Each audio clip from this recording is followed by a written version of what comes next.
और भारत सोने की चिड़िया था। तो भारत की जीडीपी 35% थी। उस समय विश्व में भारत से बड़ी जीडीपी किसी की नहीं थी, इसलिए भारत को सोने की चिड़िया कहा गया। ये तमाम इतिहास गवाह हैं कि भारत बहुत संपन्न देश था, लेकिन कब? जब मौर्य वंश का शासन था। और मौर्य वंश में और आप नीचे जाएंगे, जितना इतिहास पढ़ेंगे, जितना खंगालेंगे, आपको सब मिल जाएगा। उच्च वर्ग के लोगों को या आर्यों को जब पता चलता है कि अगर इन्होंने इतिहास पढ़ लिया तो ये सारे लोग एकजुट हो जाएंगे। क्यों? क्योंकि इनकी सारी उत्पत्ति जितने भी हैं, चाहे वो काची हो, कोरी हो, कुम्हार हो, कहार हो, निषाद हो, कोल हो, भील हो, चमार हो, आदिवासी हो, ये जितने भी लोग हैं ये सब मौर्य वंश हैं। अब कैसे हैं मैं वो आपको बताया। जिन्होंने उनकी गुलामी स्वीकार कर ली, जिन्होंने अपने आप को मरने से बचा लिया, उनको तो उन्होंने माफ कर दिया। तो वो क्या हो गए? सचमुच दलित। दलित तब भी हैं आप पंडित जी के घर में अगर आपको नौकरी दे दी गई तो आप उनके घर से पानी निकाल के ले आएंगे, दूसरे को पिला देंगे, पंडित जी को पिला देंगे, आप खाना बना देंगे, वो खा लेंगे, तो आप सचमुच दलित हो गए।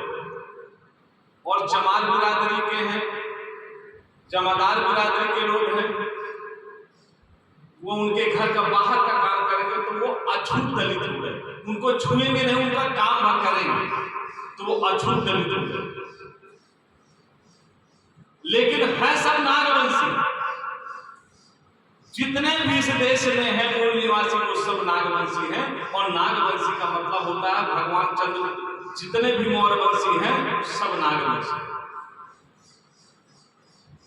जो बिल्कुल नहीं झुके, उनकी अधीनता स्वीकार नहीं किया, वो लड़ते लड़ते जंगल में चले गए, तो इनको लगा कि आज नहीं तो कल, कल नहीं तो परसों आएंगे तो है साले गांव। जाएंगे कहां? जब पानी नहीं मिलेगा, खाना नहीं मिलेगा तो आएंगे तो है। लेकिन वो गांव नहीं आए, वो जंगल में ही जीव जंतु मार करके खाने लगे और जंगल में रहने लगे।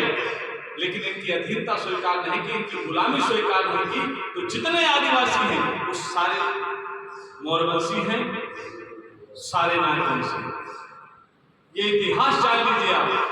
जितने भी बैकवर्ड शेड्यूल कास्ट के, माइनॉरिटी के लोग हैं भारत के, वो सारे के सारे मौर्यवंशी हैं।